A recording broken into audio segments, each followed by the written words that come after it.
எல்லாத்துக்குமே தெரிஞ்சது தான். வராகி அம்மனுக்கு வீடு இருக்குது. இந்த ஆலயத்தோட சிறப்பு என்னன்னாக்கா, இந்த பக்கம் சாய்பாபா, இந்த பக்கம் வராகி அம்மன். வணக்கம் மக்களே, இன்றைக்கி ஒரு சிறப்பான விஷயத்தை உங்கள்கிட்ட பகிர போகிறேன். அதாவது எல்லாத்துக்குமே தெரிஞ்சது தான், வராகி அம்மனுக்கு வீடு இருக்குது. அதாவது இது வரைக்கும் இல்லை, இப்போ அந்த அம்மனுடைய இல்லம் இங்கே வந்திருக்குது.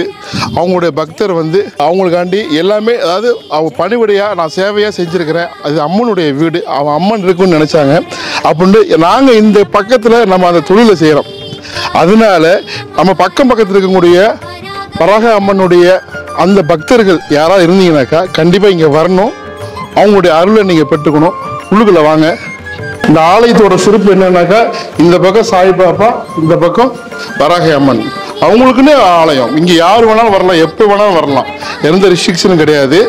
உள்ளுக்குள்ளே போங்க. ஸோ பக்தர்கள் எல்லாரும் பயன்படுத்திக்கங்க.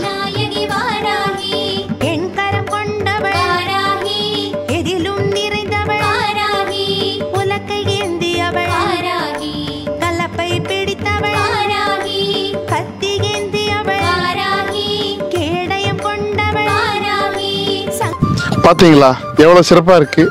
ஸோ இந்த சிறப்பு மிக்க அம்மனுடைய ஆலயம் இருக்கக்கூடிய கரெக்டான இடம்னாக்கா, அதாவது புழல் தர்காஸ்,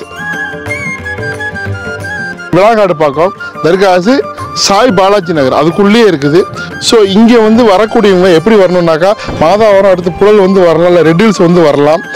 இல்லை அப்படின்னாக்கா உங்களுக்கு இந்த பக்கமாக உங்களுக்கு கொசப்பூர் வழியாக வந்துடலாம். மாதாவரம் இந்த பக்கமாக பெருங்காவூர் வழியாக வந்துடலாம்.